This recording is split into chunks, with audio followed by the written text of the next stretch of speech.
Hi there, it's Jenna from scribblinggrace.com. Today I have a very easy and fun tutorial painting, um, Bible journaling painting, whatever you want it to be, a tutorial for you. So this is for monochrome or monochromatic or one color mountain painting.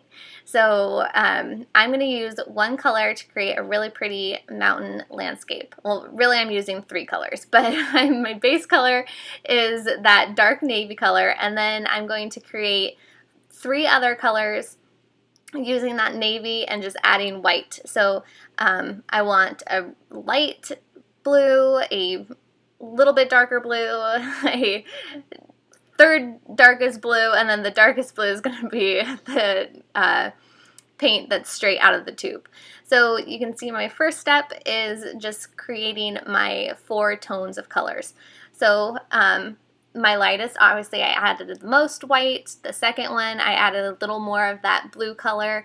The third, I added even more of the original navy blue color. And then my fourth, straight out of the tube. Pretty straightforward. And to go ahead and do this painting, I'm going to take that lightest color and just paint it straight onto my page until I get about a third of the way down. But this is just an example, so you could definitely change this up. You can vary up the length of the layers and height of the layers and things like that. So you could go farther down if you want, or you can keep it shorter. Do how you feel. I also want to point out that I'm using my interleaved Bible here, which has the full blank pages, but I have a picture of how I did this in a 2-inch margin Bible. So if you don't have the interleaved Bible and you don't want to make a tip-in, which is where you paint this on a piece of paper and then tape it or glue it into your Bible, you could definitely still do this in a regular 2-inch margin journaling Bible as well. So I just want to point that out. That picture will be in the blog post that goes along with this video at scribblinggrace.com/monochrome mountains, and I'll put that link in the description below. And so now I'm going to go ahead and add my second layer. So this time I'm going to start doing some mountains. So that first layer is kind of like my sky. This time I'm adding the mountains, and really the mountain shape is really just kind of like a little hump, a little triangle, little hills, little curve, whatever you want to call it. It really doesn't need to be anything fancy. And to paint mine, I'm using a 1/4-inch flat paintbrush, just some cheap brush from Michael's or Joann's. So nothing fancy. Again, I'm all about doing things on a budget. So this is a great one for that because you're only using 3 colors. And if you use apple barrel paints, apple barrels are super cheap paints that you just get at Walmart, but any acrylic paints work. So just putting that out there as well.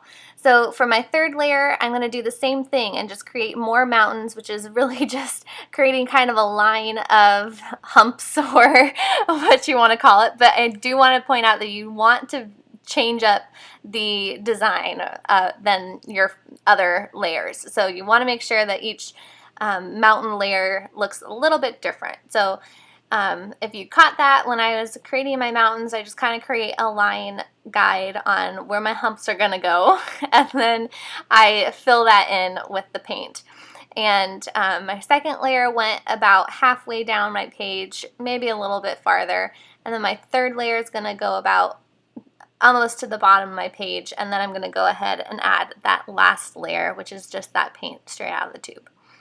I did 2 layers on this third layer, that makes sense, this third color, and just to make sure it's nice and dark and vibrant. And then I did 2 layers on the last color as well, just to make sure that there's no gaps or anything like that. So I am also drying my page between each color. That just kind of helps to make sure that your colors don't blend together. I do find that the acrylic paints usually dry pretty quickly on their own, but I was using a heat gun, and I'll put all the links to all the supplies that I'm using in the blog post that goes along with this video, monochrome, scribblinggrace.com/monochrome mountains. So that's my fourth and final layer. I did the same thing again, just kind of creating some random little curves and things like that to create a mountain shape. This is one of those paintings that I love because it's really a simple thing to do and you really don't need all that much artistic talent to do it. So definitely keep that in mind. And remember, you don't have to do this in your Bible either. You can do this on a piece of paper, in a sketchbook, on a canvas. You can definitely have fun creating a painting like this.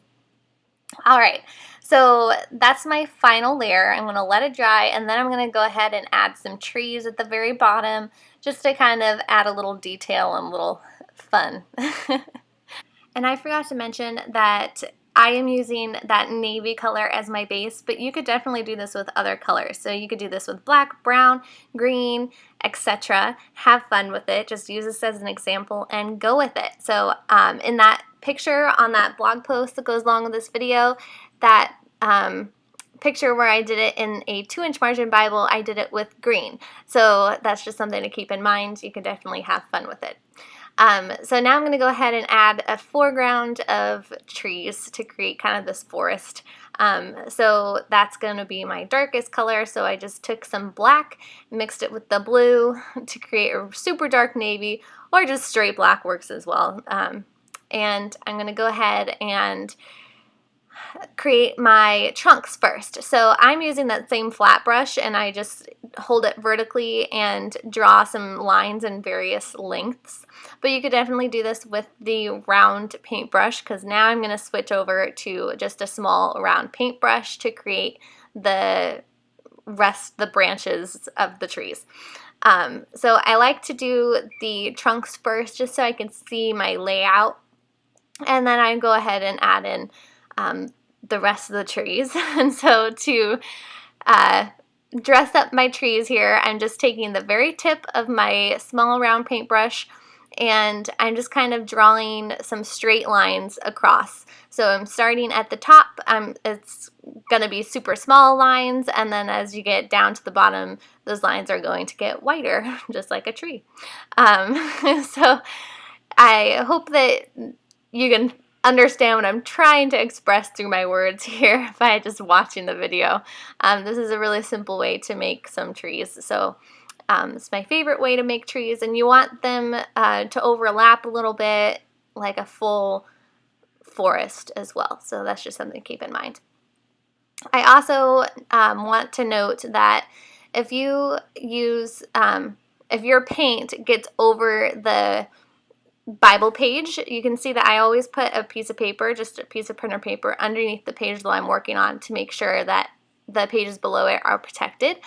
But sometimes when you go over that, and you can see there's a little border of paint on that piece of paper, and so that can stick. So you want to make sure that every now and then you kind of lift up your Bible page, make sure that it doesn't stick, because once it's dry, it could be a little bit of a pain to try to get them apart. So that's just something to keep in mind. I also want to point out that I did not prepare my page beforehand. Acrylic paints do not bleed through a Bible journaling page. And I'm going to go ahead and use a paint pen to create my lettering.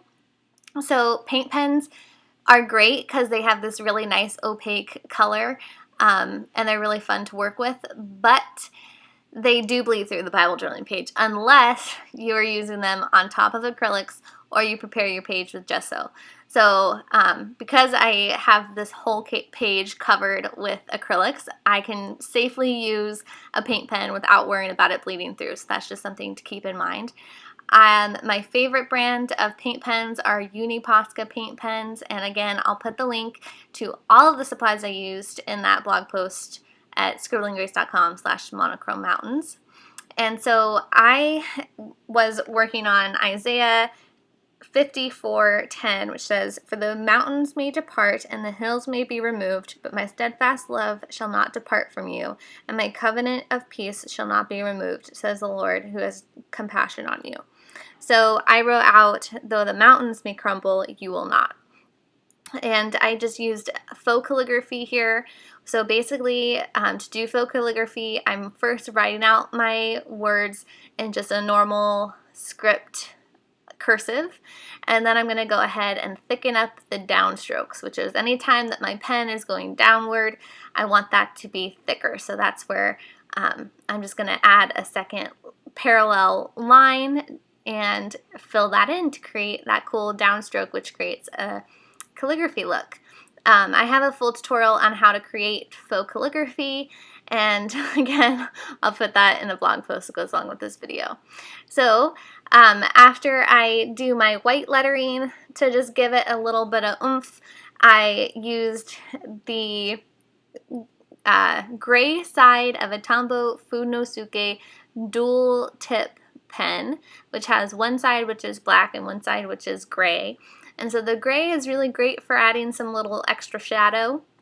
And so I just went on the right side of all of those downstrokes, those thicker parts of my letter, and just added a little swipe of that gray just to add a little oomph. It's not super duper noticeable, but it's just one of those little details that can make a big difference. And that is about it of my page. And since I always get asked, no bleed through at all, I'll show you the backside in just a second. And that's it. So if you enjoyed this video, please give it a thumbs up and subscribe to my channel if you haven't already. Be sure to head over to that blog post for all the links to the supplies that I use and all that fun stuff. All right, hope you have a wonderful day. God bless.